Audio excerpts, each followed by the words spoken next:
Boa noite, pessoal.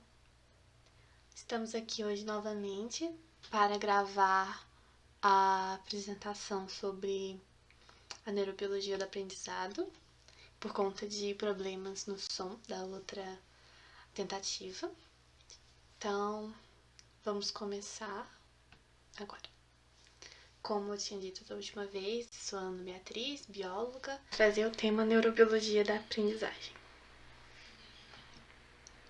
Um bom ponto de partida para o nosso tema de hoje é onde se escondem as informações. As informações estão retidas no cérebro, que é composto por células neurais e células de suporte, como a glia. A memória é um tipo de rede neural e envolve diferentes áreas e processos biológicos do sistema nervoso. Não há como falar sobre o ato de aprender, de memorizar, sem colocar em pauta várias áreas diferentes do cérebro. E o real ato de aprender e memorizar então foi completamente desvendado pela neurociência, porque a neurociência é uma ciência relativamente jovem, as grandes descobertas da neurociência são recentes, e pouco se sabe sobre esses mecanismos envolvidos, mas nós podemos já afirmar algumas coisas e são elas que eu vou trazer aqui hoje. Antes de tudo, nós devemos saber o que é exatamente a memória e separar os conceitos de memória e aprendizado. O aprendizado é a aquisição de novas informações ou novos conhecimentos, e a memória é a capacidade de reter essa informação aprendida. A capacidade de aprender é o que permite que os seres se adaptem às situações e evoluam. Ao longo da vida nós aprendemos muitas coisas, e essas coisas estão retidas em diferentes partes do cérebro. Ao longo da vida elas também podem mudar de localização, então nada é imutável. Isso se chama plasticidade cerebral. E vamos agora ver os tipos de memória. As memórias podem ser classificadas de modo qualitativo e quantitativo, que seria o modo temporal. Mas primeiro vamos dos tipos qualitativos. As memórias podem ser declarativas, que é o tipo de memória de fatos, eventos e datas, e também chamadas como memórias conscientes. São memórias que nós podemos conscientemente trazer à tona e trazer essa informação e declamá-las. E nós temos as memórias não declarativas, que são memórias de habilidades, hábitos e comportamentos, e também chamadas de memórias não conscientes ou inconscientes e de procedimento, por serem memórias de processos que nós fazemos, tarefas que não exatamente podemos conscientemente trazer à tona a informação de como fazê-las. Se pensarmos bem, você tentar lembrar como andar de bicicleta até dificulta o seu procedimento. E nós temos os tipos de memória categorizadas pelo tempo em que são efetivas. Aqui nós vamos falar sobre memórias e quanto tempo elas ficam no nosso cérebro, por quanto tempo elas são efetivas, elas são guardadas. Temos a memória imediata, que são as memórias que permanecem no cérebro por poucos segundos, que são as memórias que ficam por poucos segundos no cérebro. E nós temos a memória de trabalho ou a memória de processo. Nós temos a memória de trabalho, que são aquelas memórias que ficam gravadas no seu cérebro após pouco tempo do ocorrido, costumam ser minutos, e também chamada de memória de processo, que é o tipo de memória que fica com você enquanto você está fazendo alguma atividade, alguma tarefa, e te permite não repetir nenhuma parcela daquela tarefa. E nós temos a memória de longo prazo, que também é muito importante pra gente nesse termo de aprendizado, que são as memórias que vão ficar aí de horas a dias, semanas e até o resto da vida gravadas no cérebro. As memórias de longo termo, elas são consolidadas, elas não entram na cabeça e imediatamente elas se tornam memórias de longo prazo. Elas passam por um processo que é chamado de consolidação. E as memórias imediatas e de trabalho podem se tornar memórias de longo prazo por meio da consolidação. Vamos ver aqui esse esquema, onde eu traduzi um pedaço do livro de Ling Lo, de 2016, do livro Neuroscience, onde ele separa os tipos de memória e relativas a quais categorias elas são colocadas. Então, fatos e eventos estão entre declarativas e de longo prazo, elas vão ficar por muito tempo na cabeça. A memória espacial é o tipo de memória de localização mesmo. Quando você vai andar na sua casa durante a noite, é esse tipo de memória que te permite não esbarrar em nenhum móvel da sua casa. Temos os hábitos e habilidades motoras, que são de longo prazo e não declarativas, por não serem conscientemente trazidas à tona. Temos as memórias de habituação e sensibilização. Sensibilização seria quando você encosta em uma superfície quente e você sente aquele susto, e ela é uma memória que fica pouco tempo no cérebro, é uma memória imediata e não declarativa. E temos as memórias de processo, que são declarativas de curto prazo. Toda vez que você for fazer uma tarefa e você estiver no meio daquela tarefa, a memória de trabalho vai estar funcionando da mesma forma, mas ela não fica muito tempo na cabeça. Vamos falar agora sobre a formação de memórias declarativas, que entra no nosso ponto de interesse. A área do cérebro que está responsável por memorização e aprendizado, por boa parte das funções relativas a isso, é o lobo temporal médio. O lobo temporal, ele também tem funções como audição, memória visual, linguagem e outros, mas essa parte medial, ela é especializada nessa área de memorização. E como é feito esse processo de consolidação das memórias declarativas, que é como se formam as memórias declarativas, como disse, a consolidação. As memórias imediatas são recebidas pelo córtex e, se forem muito marcantes ou se repetirem com uma certa constância, essa informação é enviada para o hipocampo e lá elas vão ser consolidadas em memórias de longo prazo e declarativas e enviadas de volta para o córtex, onde elas vão ser armazenadas. O hipocampo é também o principal responsável pelo processo de aprender, já que ele forma essas memórias e, sem elas estarem impressas no nosso cérebro, seria impossível dizer que nós aprendemos de fato aquilo.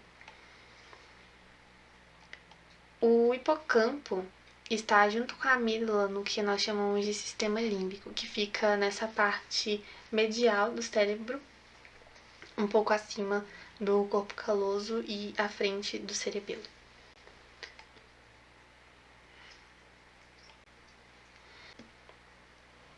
Aqui nós temos um esquema que mostra exatamente o que eu estava falando.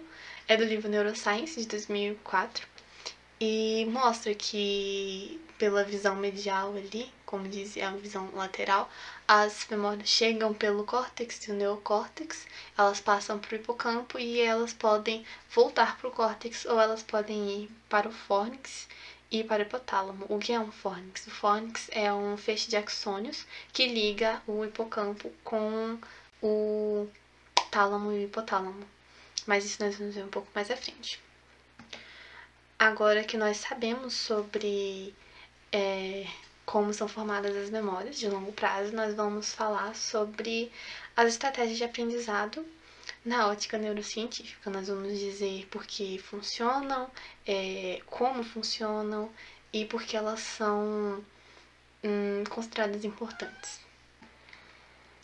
Rememorar. O que seria rememorar? É o ato de trazer à tona as informações que temos a respeito de algum assunto ou tema. E É uma estratégia que comprovadamente auxilia a se consolidar uma informação. Trazer essa informação à tona por meio de exercícios, listas associativas e testes acaba por tornar aquela sinapse mais veloz, a sinapse que vai trazer essa informação à tona, como eu digo, e a informação acaba por ficar mais fácil de ser acessada e acaba por ser arquivada como declarativa e de longo prazo. A associação é uma ferramenta muito importante nas estratégias no meio escolar, tanto pela facilidade de gravar uma informação caso ela tenha alguma ligação com outra já existente dentro do cérebro, ou por ela estar relacionada com um tipo de forte emoção que a torna importante. Por isso que eu coloquei ali que muitas vezes a associação dá significado a informações que nós supomos inúteis. Mas é muito mais fácil lembrar de alguma coisa, de algum evento, quando nós temos um tipo de emoção envolvida nele. E a associação, ela ocorre no cérebro por meio da cognição e dos córtex de associação. Cognição é como chamamos o ato de relacionar certos estímulos e reações às reações que irão respondê-los. Assim, também o é com as informações. Nós temos uma informação que chega no cérebro, nós temos exatamente aquilo que vai responder a ela, que não é o caso de perguntas e respostas. E os responsáveis por esses mecanismos nos lobos temporais parietais e frontais são, como eu disse, os córtex associativos. Aqui nesse esquema podemos ver que a informação ou estímulo passa pelo córtex de associação, fazendo caminho até o hipocampo, e do hipocampo ele pode retornar para o córtex para ser armazenada essa informação, ou ela pode passar pelo fórnix, que é aquele feixe de axônios que eu disse que liga o hipocampo ao tálamo e ao hipotálamo, e do tálamo e hipotálamo vai ser mandada de volta ao corpo ou ao cérebro a resposta adequada àquele estímulo que foi recebido. Aqui cabe informar que os córtex de associação estão intimamente ligados com os estudos de condicionamento clássico de Pavlov, coisa que eu não irei me aprofundar por não ser minha área de estudo, mas como nós estamos em um mini congresso de neuropsicopedagogia, é importante ressaltar. Agora nós vamos falar sobre a motivação, coisa que eu passei por alto na nossa entrevista com a psicopedagoga Luciane, e prometi que iria dizer um pouco mais sobre isso na palestra. A motivação é basicamente a força que nos faz agir de uma forma ou de outra. Pode ser muito abstrata, como a vontade repentina de ouvir uma música ou a vontade repentina de viajar, como se os empecilhos para aquelas coisas tivessem simplesmente desaparecido. E também pode ser muito concreta quando relativa a necessidades, como a necessidade de ir no banheiro, necessidade de ir atrás de comida ou coisas. O comportamento motivado ele é gerado pelo sistema somático motor presente na parte lateral do hipotálamo. E a motivação ela é coordenada pela cognição e pelo emocional interligados.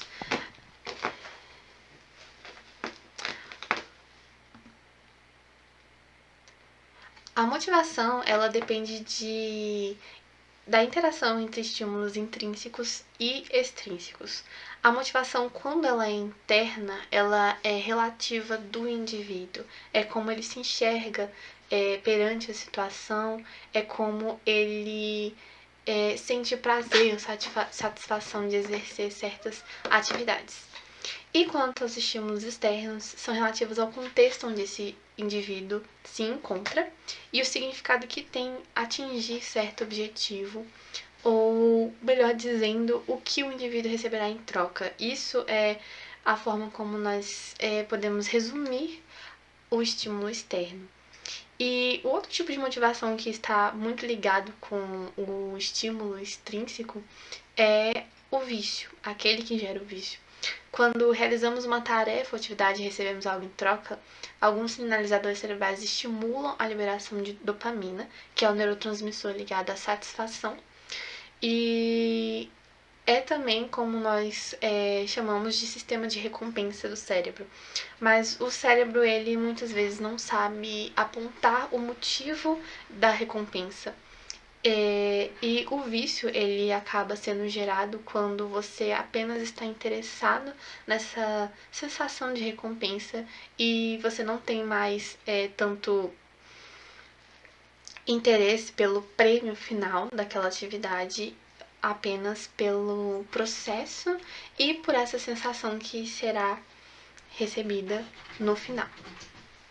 E como eu disse antes, os sistemas que estão coordenando a motivação são o cognitivo e o emocional.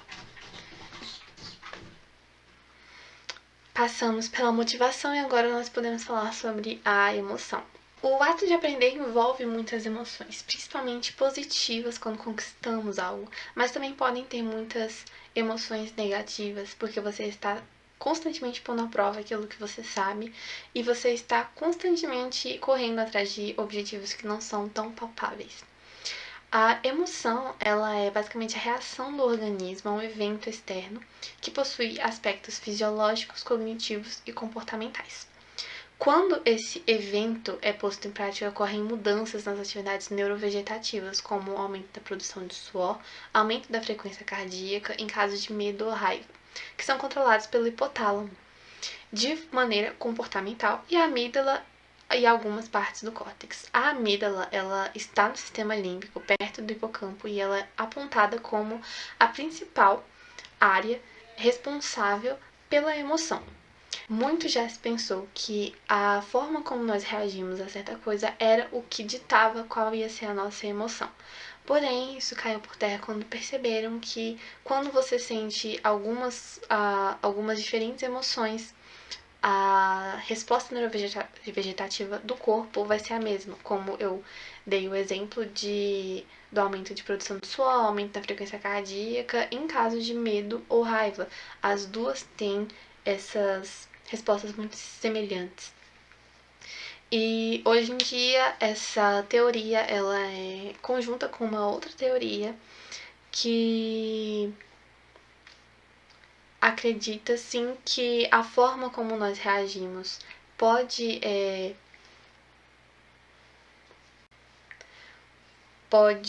ditar como nós estamos nos sentimos, como aqueles exercícios que nos fazem sorrir até nós nos sentirmos felizes, como se a forma como nós estamos externamente fosse refletir na forma como nos sentimos internamente, mas também há esse centro no nosso cérebro que nos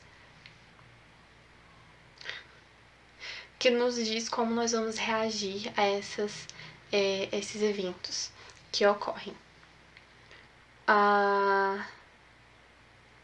A emoção de um aluno muito tem a ver com a cultura, com o meio onde ele está inserido e também pode estar ligado a fatores genéticos, étnicos e de gênero, por conta de mudanças de hormônio e outras coisas.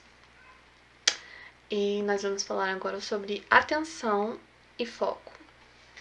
A atenção é a base para retenção e formação de memórias. Não tem como você gravar uma memória no seu cérebro, imprimi-la, se você não prestou atenção naquilo. Então, é muito difícil você ver um aluno saber responder uma pergunta, sendo que a resposta mesmo ele só escutou uma vez enquanto ele estava olhando para outro lugar, enquanto ele estava pensando em outra coisa. E a atenção envolve vários processos, incluindo filtrar, equilibrar múltiplas percepções e atribuir significados a essas percepções. É um processo cognitivo multidimensional que inclui a capacidade de selecionar e focar no que é importante a qualquer momento, a capacidade de manter consistentemente o esforço mental ao executar tarefas que requerem essa energia, e a capacidade de inibir a ação ou pensamento enquanto visualiza aquilo que nos interessa. É um processo complexo que inclui sentir-se alerta e animado e excitado, estimulado, selecionando o que devemos atender, ignorando o que não queremos e mantendo nosso foco pela quantidade certa de tempo. Existem algumas análises divulgadas através de pesquisas ao redor do mundo sobre a atenção das pessoas. no qual afirmam que o máximo de tempo que um ser humano consegue se concentrar é de 7 a 10 minutos.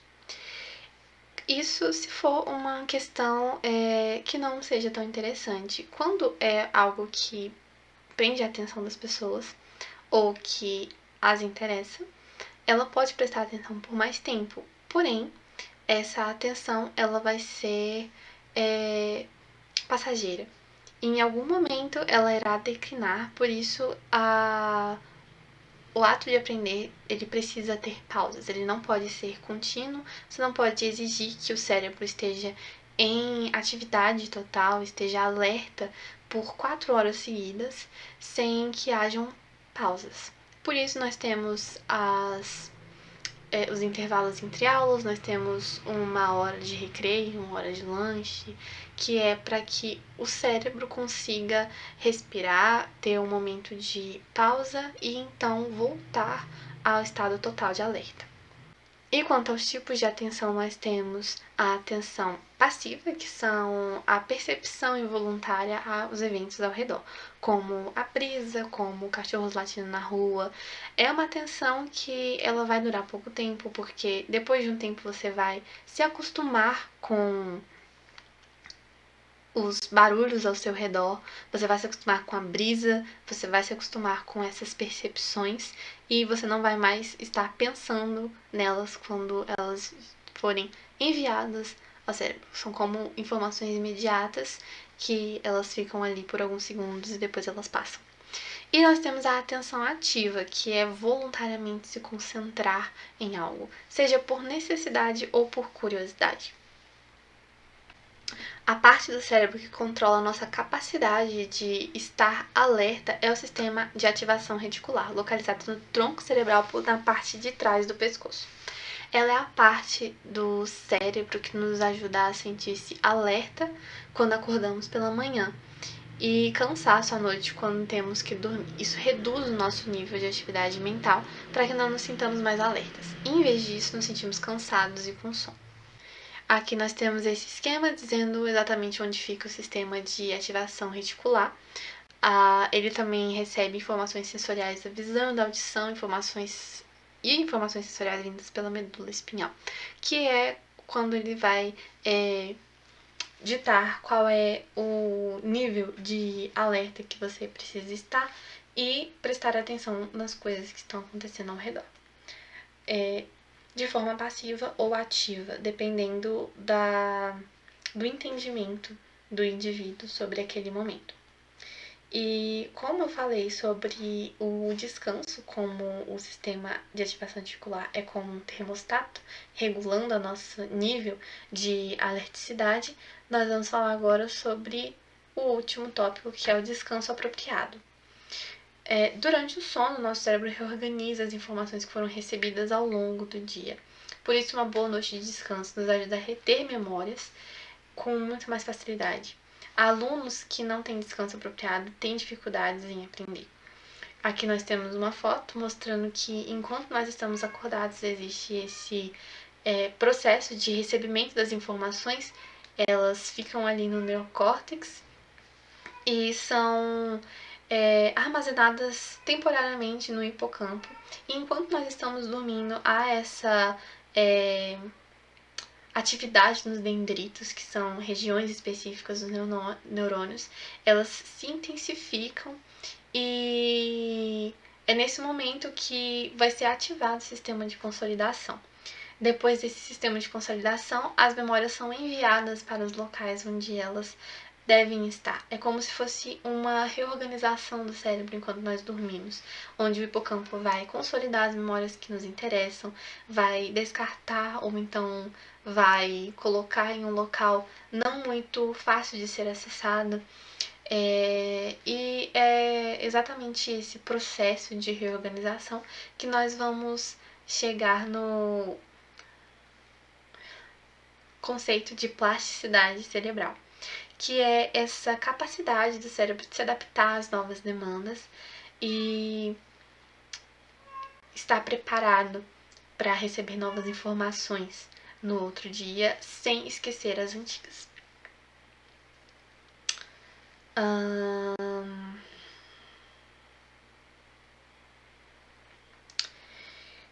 trabalho identificou essa atividade dos dendritos em descanso e, de acordo com a pesquisa, esse aumento no desempenho dos dendritos está ligado à ocorrência de fusos.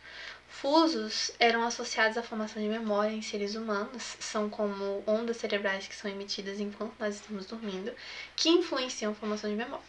Por muito tempo, nós não sabíamos exatamente qual era a função desses fusos, mas agora sabemos que durante os fusos, caminhos específicos são ativados nos dendritos, e permitindo que as nossas memórias sejam reforçadas durante o sono. Terminando o nosso último tópico, eu encerro aqui falando que tudo está interligado. Ao longo da palestra, nós podemos ver que as áreas responsáveis pelo aprender, elas são muito próximas ou elas estão ligadas de forma muito íntima. O cérebro é uma máquina, um órgão incrível, com capacidades excepcionais que ainda não foram descobertas pela ciência, mas não demorará muito para que elas sejam. O ser humano ele tem essa necessidade, essa fome, essa sede, esse entusiasmo de saber mais, de se entender mais, de como nós funcionamos. Acho que por isso mesmo você, espectador, está aqui para ouvir mais sobre como funciona o seu cérebro quando você está tentando aprender algo. E eu agradeço pela sua atenção. Muito obrigada e até a próxima.